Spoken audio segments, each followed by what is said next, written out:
আমরা নতুন করে আবার ফিলিপাইন ব্ল্যাক আখের বাগান বাড়াইতেছি। তো এই জন্য আমাদের জমি থেকে আমরা মানে কাটছি, কাটার পরে এই যে এখন এই কাটিং গুলো আমরা কিভাবে করি একটু আপনাদেরকে দেখাই। দুই চোখের কাটিং, এই যে আমার হাতে যে কাটিংটি দেখতে পাচ্ছেন এটা একটা সুস্থ সবল কাটিং, এটা একটা দুই চোখের কাটিং। আর একটা আমরা কেটে দেখাই একটু। এই যে এই ধরনের দা দিয়ে আমরা এই কাটিং গুলো কাটি। এই যে এখানে এই পাশে একটা চোখ এবং এই পাশে একটা চোখ, দুই পাশে দুইটা চোখ আছে। এই কাটিংটা কাটার পরে কি করব, এই কাটিংটা কাটার পরে আমরা ছত্রাকনাশকের পানিতে কিছুক্ষণ ভিজিয়ে রাখবো। ভিজিয়ে রাখার পরে এই যে আমাদের যে চটের যে বস্তাগুলো, এই চটের বস্তাতে করে আমরা একেবারে ভরানোর পরে চটের বস্তার মুখটা সেলাই করব।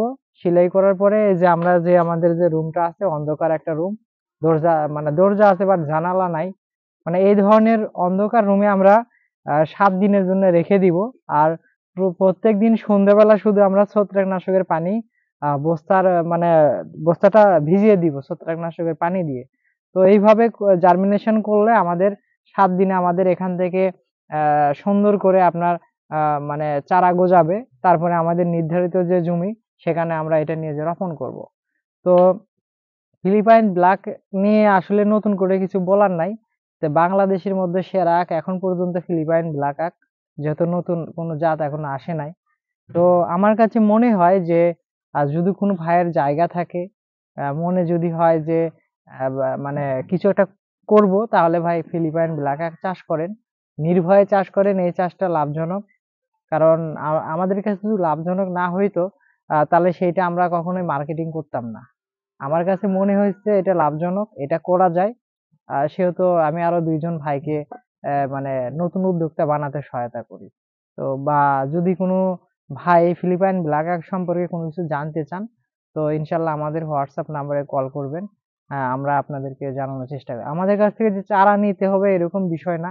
আমাদের কাছে দিক জানার, সেটা আমরা ইনশাল্লাহ আপনাদেরকে জানাবো।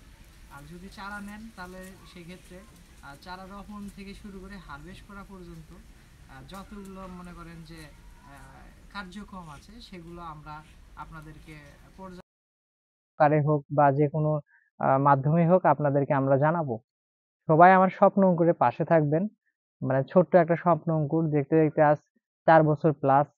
তো ইনশাল্লাহ হয়তো আরো সামনে হবে, সেই প্রত্যাশা আজকের মতো আপনাদের কাছ থেকে আমি বিদায় নিচ্ছি। উজ্জ্বল আহমেদ। তো সবাই স্বপ্ন অঙ্কুরের পাশে থাকবেন।